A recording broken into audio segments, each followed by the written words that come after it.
স্রষ্টা থেকে সৃষ্টি প্রেমের কারণে, স্রষ্টা থেকে সৃষ্টি প্রেমের কারণে। সাক্ষী আছে তয়ব কলমায় 100 তার বাদনে, অসে প্রেমিক বিনে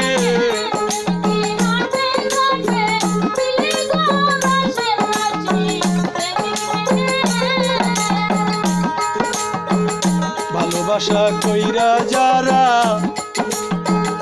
ভালোবাসা কইরা যারা অমর হইয়া যায়, পরকালে পরকালে লাইলি তাদের অপেক্ষাতে রই গো রসে।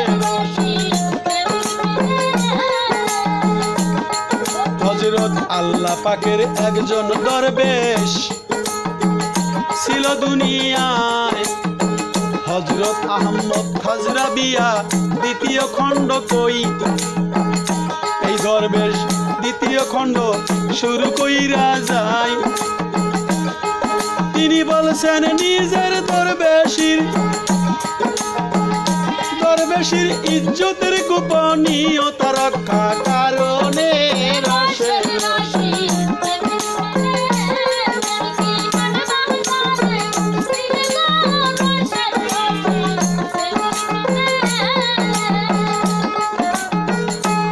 হযরত আহমদ খাজরাবিয়া রাহমাতুল্লাহ বলেছেন, নিজের দরবেশি ইজ্জতের গোপনীয়তা রক্ষা করো, নিজের দরবেশের গোপনীয়তা রক্ষা করো।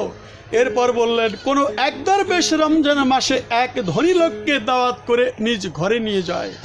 সেদিন তার ঘরে শুকনো বাসি রুটি ছাড়া আর কিছুই ছিল না। ওই ধনী লোকটি কোনরূপে আহার কাজ শেষ করে নিজ বাড়িতে ফিরে এলেন এবং স্বর্ণমুদ্রাপূর্ণ একটি থলি দরবেশের বাড়িতে পাঠিয়ে দিলেন। দরবেশ তা প্রত্যাখ্যান করে বলে পাঠালেন, যে লোক তোমার ন্যায় ধনবান ব্যক্তির কাছে নিজের দরবেশির গোপনীয়তা রহস্য প্রকাশ করে, এটাই তার শাস্তি। আর আমি আমার দরবেশিকে উভয় জগতের বিনিময়ে বিক্রি করব না কোনো দিন।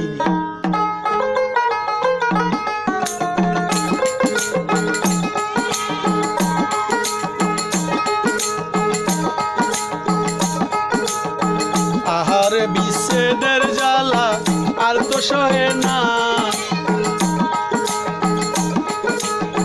প্রেমের মরা আল্লাহর ওলিরা জীবনে মরে না, অমর হইয়া থাকে তারা আল্লাহর প্রেমিক যারা। আরে কথিত আছে এক রাতে এক চোর আসলো তার ঘরে,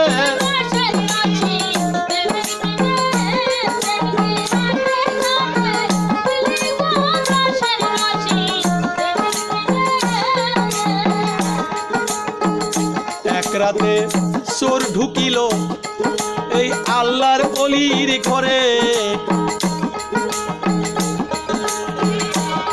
তখন তিনি ঘরের এক কোণে নামাজ পড়তেছিলেন, যে চোর ঘরের এদিক সেদিক হাত ছিড়িয়া যে কোথাও কিছু না পেয়ে নিরাশ মনে করে ফিরে যেতে উদ্যত হলো বলিয়া পোনারে। এমন সময় হযরত আহমদ কিবা করিলে বললেন, হে যুবক, বালতি দ্বারা কূপ থেকে পানি উঠাইয়ে আনলে, কূপ থেকে পানি উঠিয়ে ওযু করো যে, এবং নামাজে মশগুল হও চোর। তোমায় বলি যে কাল সকালে কিছু পাওয়া গেলে আমি তা তোকে দিয়ে দিব, যে আমার ঘর থেকে তোমাকে খালি হাতে যেতে দেব না রে। চোর তাই করলো, নামাজ পড়লে ওযু করলে যদি কিছু পাওয়া যায়। পরের দিন সকালে হৃদয়বান ধনী লোক 100 স্বর্ণ মুদ্রা দিয়েছিল, যে এর হাতে তুলে দিল। শোনেন সকলে, হযরত আহমদ খাজরাবি আরে এইবার কোন কাজ দিল।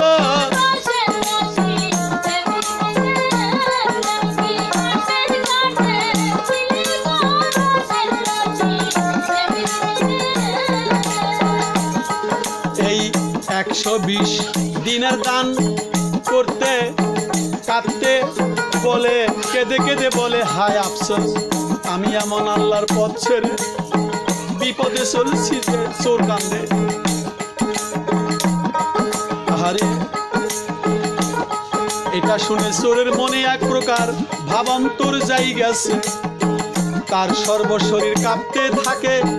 কি করিলাম যে, কাঁদতে কাঁদতে বলে, হায় আফসোস, কি করিলাম যে, যিনি মাত্র একটি রাত তার এই ইবাদত করার বিনিময়ে এত বড় দয়া করলেন এবং এত স্বর্ণমুদ্রা দান করিলেন মোরে। এই বলে সর্বপ্রকার কুকাজ থেকে বাদ দিয়ে তওবা করে বায়াত হইয়া গেল যে আল্লাহ পাকের দিকে রুজু হলো। তোমাদের যাই বলে স্বর্ণমুদ্রা গ্রহণ করো না, স্বর্ণমুদ্রা গ্রহণ করো না, এই ছিল ঘটনা রে।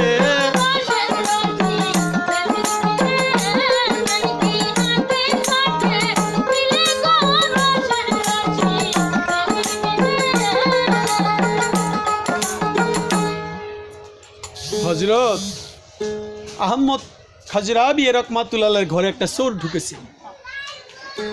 এই আল্লাহর ওলি দেখলো যে ঘরে কোনায় চুরি করবে, হাত আসছে, কিন্তু কিছু পেল না। আল্লাহর ওলিদের ঘরে তো কোনো মজুদ জমা থাকে না, তাই চোর কিছু পেল না। যখন নিরাশ হয়ে গেল তখন আহমদ খাজরাবি রাহমাতুল্লাহ বললেন, হে যুবক, তুমি অজু করে এসো। তুমি যে আমার ঘরে কিছু পেলে না, সকালবেলা আমি তোমাকে তার চেয়ে বেশি দিয়ে দিব। অজু করলেন, তার সঙ্গে ইবাদত করলেন। সকালবেলা আহমদ খাজরাবিয়াকে ওই ধনী ব্যক্তি 120 দিরহাম পাঠাইয়া দিছিলেন। এই দিনারগুলো, স্বর্ণমুদ্রার দিনারগুলো ওই চোরকে দিলেন। দিয়ে বলল, বাবা, তুমি এসেছিলে চুরি করতে, অজু করলে, আমার হুকুম মানলে, নামাজ পড়লে, তার বিনিময়ে 120 দিনার পেলে। চোর শুনতে তার শরীর কেঁপে উঠল আর বলল, যাহারে এক ওয়াক্ত নামাজ যার সঙ্গে অজু করে পড়লাম আর 120 দিনার পেলাম, তাহলে কতটা দিন আমি সময় নষ্ট করেছি।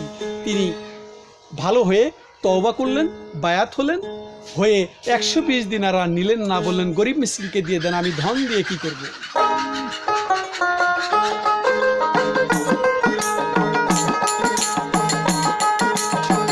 আমি তো ধনের কাঙ্গাল না, ধন দিয়া কি করব। কোন একজন বুজুর্গ ভাইরে বর্ণনা করিল, আমি একদিন স্বপ্নে দেখলাম আহমদ খাজরাবিয়ার একটি রথে আরোহণ করলো কয়েকজন ফেরেশতা। সে রথটিকে তার সোনার শিকল ধরেই গো শূন্যে টেনে নিয়ে যাচ্ছে। আর জিজ্ঞাসা করলাম, এই শান শৌকতের সাথে কোথায় যাবেন রে?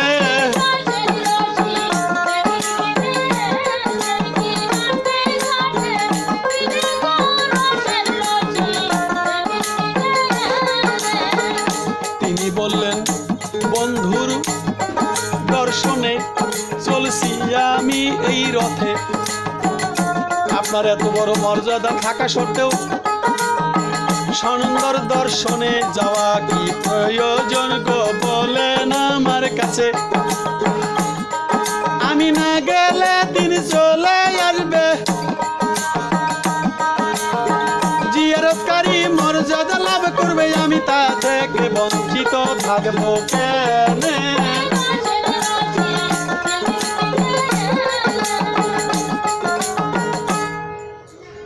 হযরত আহমদ খাজরাবি রাহমাতুল্লাহ তেনাকে স্বপ্নে দেখেছিলেন এক ব্যক্তি। তিনি কি করলেন? রথে আরোহণ করছেন, কয়েকজন ফেরেশতা সেই রথটিকে তার সোনার শিকল ধরে শূন্য টেনে নিয়ে যাচ্ছে। তো একজন ওলি জিজ্ঞেস করলেন, হযরত, এমন শান শৌকতের সাথে আপনি কোথায় যাচ্ছেন? আহমদ খাজরাবি রাহমাতুল্লাহ বললেন, বন্ধুর দর্শনে, বন্ধুর সদর্শনে আমি বললাম, আপনার এত বড় মর্যাদা থাকা সত্ত্বেও কার সদর্শনে যাওয়া আপনার কি প্রয়োজন? আহমদ খাজরাবিয়া বললেন, আমি না গেলে তিনি চলে আসবেন এবং জিয়ারতকারীর মর্যাদা লাভ করবেন, আর আমি তা থেকে বঞ্চিত থাকব? আমি থাকব না। এরকম কিছু ঘটনা তার জীবনে চলে গেছে। মানুষ স্বপ্নেও দেখেছেন তাকে। একবার হজরত আহমদ খাজরাবিয়া রহমাতুল্লাহ আলাইহি অন্য এক পীর সাহেবের খানকায় তশরিফ নিলেন। তার পরিধানে পুরাতন ও ছেঁড়া ফাটা কাপড় ছিল এবং তার বেশভূষা ছিল সমস্ত সুফিদের চেয়েও স্বতন্ত্র। তিনি খানকার এক কোণে বসে হাকিকতের ওজিফায় মশগুল হলেন। খানকার লোকেরা মনে মনে তার প্রতি অবিশ্বাসী ও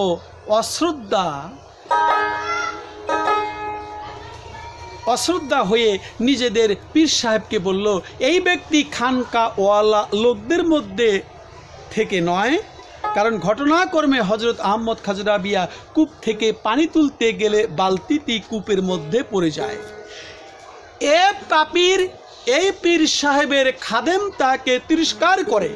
হজরত আহমদ খাজরাবিয়া পীর সাহেবের কাছে এসে বললেন, ফাতেহা পড়ুন, তাহলে বালতি কূপের পারে উঠে আসবে। পীর সাহেব এটা শুনে চিন্তিত হয়ে বললেন, এটা কেমন অনুরোধ এবং আকাঙ্ক্ষা? হজরত আহমদ খাজরাবিয়া ব্যাপার বুঝতে পেরে বললেন, আপনি না পড়লে আমাকে পড়ার অনুমতি দিন। পীর সাহেব অনুমতি দিলেন। হজরত খাজরাবিয়া রহমাতুল্লাহ আলাইহি ফাতেহা পড়া মাত্র বালতি কূপের তলা থেকে উপরে উঠে আসলো। আর পীর সাহেব এটা দেখে নিজের মাথা থেকে টুপি নামিয়ে বললেন, হে যুবক, তুমি কে? আমার মর্যাদা রূপ, সেই রূপ শস্যের স্তূপ তোমার বীজের মোকাবেলায় খাসে পরিণত হয়ে গেল। হজরত আহমদ খাজরাবিয়া বললেন, আপনি আপনার মুরিদদেরকে বলে দিন ভবিষ্যতে তারা যেন মুসাফিরকে অবহেলা দৃষ্টিতে না দেখে। এই বলে তিনি সেখান থেকে চলে গেলেন।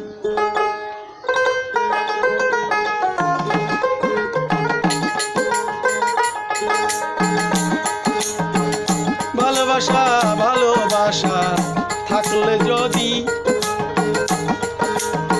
কইর প্রেম সৃষ্টির আদি। এক ব্যক্তি হযরত আহমদ খাজরাবিয়ার কাছে এসে বললেন, হযরত, আমি গরিব দুঃখী কষ্টে কাল কাটাই যে, আপনি দয়া করে আমাকে। হযরত আহমদ খাজরাবিয়া রহমাতুল্লাহ আলাইহি ওই ব্যবসায়ীকে, গরিব লোকটিকে বলল, তোমার ভাগ্যের ডাকাতি করতে হবে, কড়া নির্দেশ দিয়েছেন। আর ওই লোকটিও বলল যে কড়া নির্দেশ পেয়েছি, এখন অগত্যা আমাকে তাই করতে হবে। এরপর সে একদল ডাকাতের সর্দারের কাছে যা বলল, ভাই, আমার মনে ডাকাতি বাসনা করার আগ্রহ জন্মেছে, আমাকে তোমাদের দলে ভর্তি করে নাও। ডাকাতের সর্দার বলে, আমি যা বলবো নির্বিবাদে তা মানবে তো? ওই গরিব লোকটি সে বলে, আমি তোমার নির্দেশ শিরোধার্য করি। সর্বদা সর্দার তাকে দলভুক্ত করে। এরপর কিছুকাল সে দস্যুবৃত্তি করে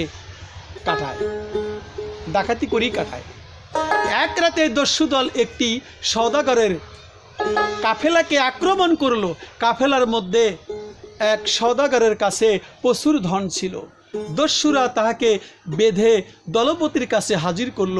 সর্দার এবং ধনবান সওদাগরের মাথা কেটে ফেলার জন্য আদেশ করল। নবগত সেই লোকটি এতে ইতস্ত করতে থাকে, এমন মনে মনে ভাবতে থাকে, এই ডাকাত দলের সর্দার কত নিরপরাধ লোককেই না এইভাবে হত্যা করছে। নিরপরাধ সওদাগরকে হত্যা করার অপেক্ষায় বরং এ জালেম সর্দারকে হত্যা করাই আমার কর্তব্য এবং নেক কাজ হবে। নতুন ডাকাত, এই গরিব যে ডাকাতে যোগ দিল, ইনি করলো কি, এই রূপে 7-5 ভাবছিল। সর্দার বলল, যে কাজে এসেছো শিগগির তা করো, নতুবা চলে যাও। অনর্থক দাঁড়িয়ে সময় নষ্ট করছো কেন?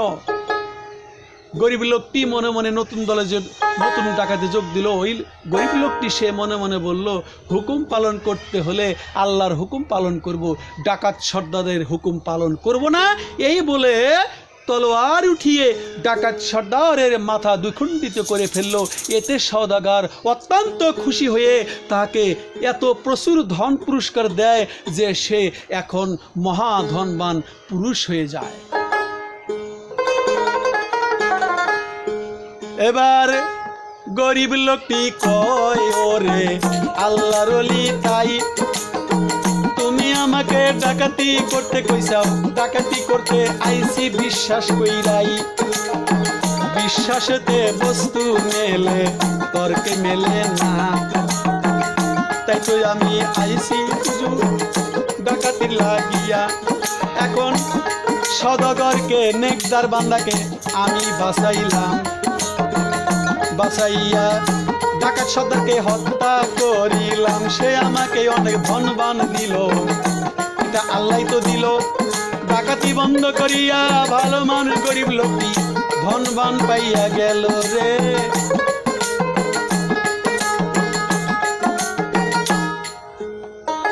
তাই খুশি হয়ে গেল, তাকে প্রচুর ধন পুরস্কার দিল। এটা মাওলারই খেলা, ডাকাতি করতে কইল, আমরা হলে তো ডাকাতি করতাম না।